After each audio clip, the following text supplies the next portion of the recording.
बुध हुए वक्री।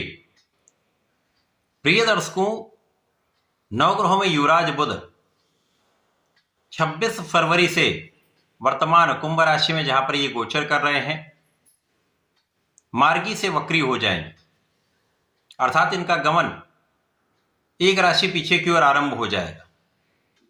वर्तमान समय में कुंभ राशि जो शनि की राशि है, यहां पर ये शनि के साथ अतिमित्र के भाव में होते हैं। यहां पर अति विशिष्ट प्रभाव प्राप्त हो रहा है। शनि की स्थिति भी यहां पर बलवान हो रही, जिसके कारण ये गोचर अच्छा है, परंतु ये पूरा गोचर राहु के युति प्रभाव में चल रहा है। यहां पर बुध, सूर्य, शुक्र और मंगल राहु के प्रभाव में कुंभ राशि में गोचर कर रहे हैं। अब 26 फरवरी से आरंभ होकर ये वक्री काल 21 मार्च तक चलने वाला है। 23 दिनों का वक्री काल है। प्रिय दर्शकों, एक लंबे समय के पश्चात बुध कुंभ राशि में लंबे समय के लिए गोचर कर रहे हैं। 66 दिनों का इनका गोचर काल है, जिनमें ये 23 दिन वक्री रहेंगे। उसके पश्चात ये मार्गी होकर आगे बढ़ेंगे और 10 अप्रैल को अपनी राशि का परिवर्तन कर लेंगे।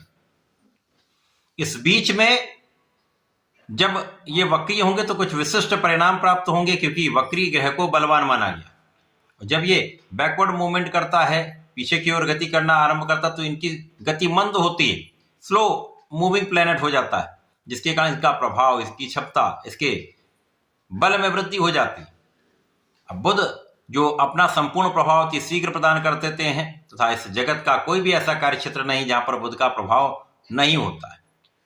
चाहे वो बुद्धि से संबंधित कार्य हो, वाणिज्य से संबंधित कार्य हो, कोई भी प्रकार का व्यापार हो, कला क्षेत्र का कोई भी विभाग हो, बुध के बिना संभव नहीं है।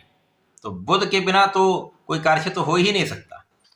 अत्यंत महत्वपूर्ण ग्रह बुध वक्री होंगे तो किस प्रकार का परिणाम देने जा रहे हैं। जय श्री गणेश, नमस्कार। मैं आचार्य संजय द्विवेदी। मेरे समस्त प्रबुद्ध दर्शकों का मेरे चैनल पर हार्दिक स्वागत है।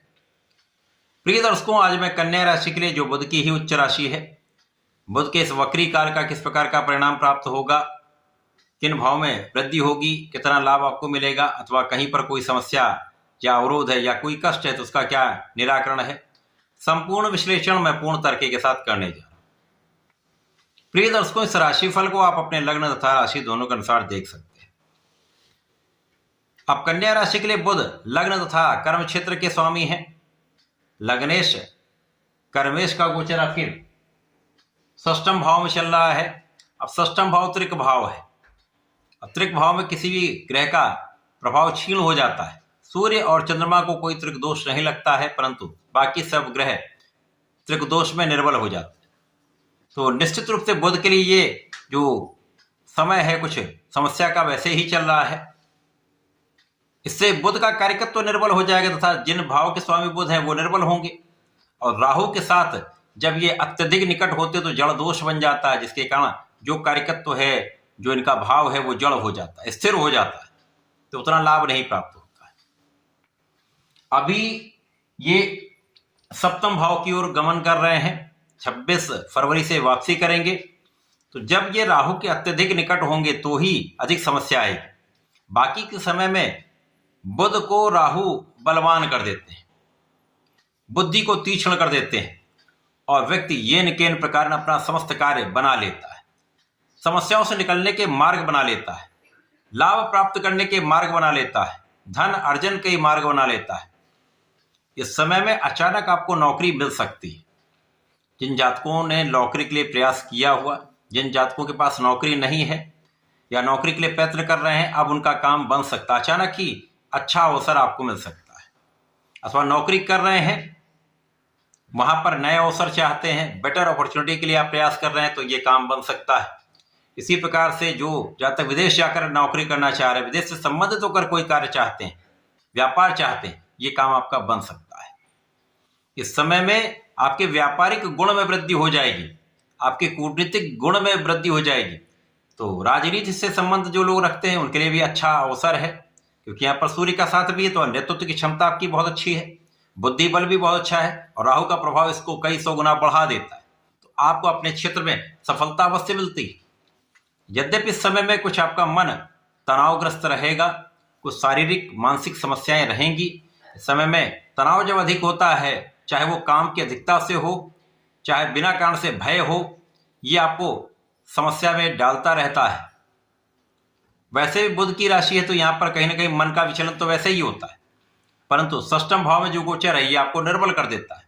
रोग ऋण शत्रु का भाव है और यहाँ पर कोई ना कोई ऐसा व्यक्ति मिलेगा जो आपको डिगाने का प्रयत्न करेगा, कोई ना कोई ऐसा व्यक्ति होगा जो आपकी आलोचना करेगा, जिससे विवाद की संभावना बढ़ती है, कानूनी समस्याओं का योग बन जाता है।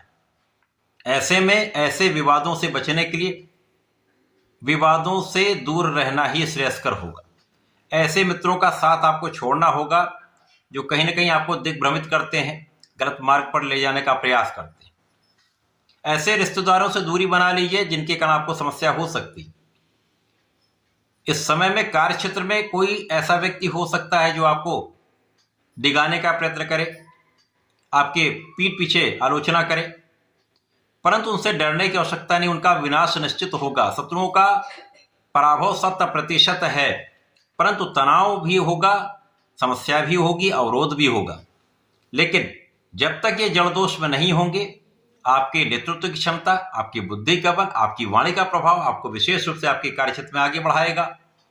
आपको नए नए आइडियाज आते जाएंगे और ये जो आपके आइडियाज हैं, ये जो आपकी योजनाएं हैं, बहुत अच्छी रहने वाली, जो नई भी होंगी, लोगों को भी प्रभावित करेंगे तथा लाभान्वित करने वाला ये काम होने वाला है।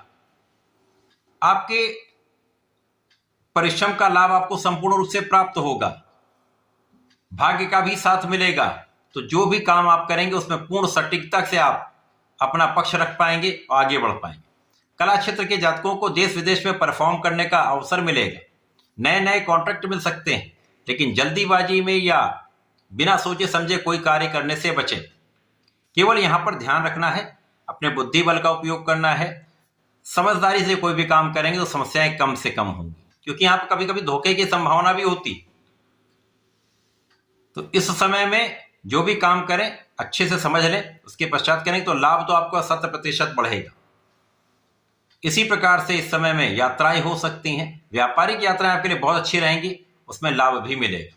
परंतु जब जड़ दोष का प्रभाव रहेगा तो इन्हीं यात्राओं से आपको लाभ कम मिलेगा, शारीरिक तथा मानसिक तनाव अधिक होगा। यह समय आपके लिए कुल मिलाकर मिश्रित प्रभाव देने वाला है। वक्री काल कुल मिलाकर ठीक ठाक प्रभाव देगा, लेकिन आपको बहुत सजग तथा बहुत ध्यान रखने की आवश्यकता होगी। अपने स्वास्थ्य का भी ध्यान रखें। यहां पर आपको एलर्जी हो सकती है, मौसम के रोग हो सकते हैं। खाने पीने में नियमितता रखेंगे तो समस्याएं कम से कम होंगी। फिटनेस का ध्यान रखेंगे तो समस्याएं कम होंगी।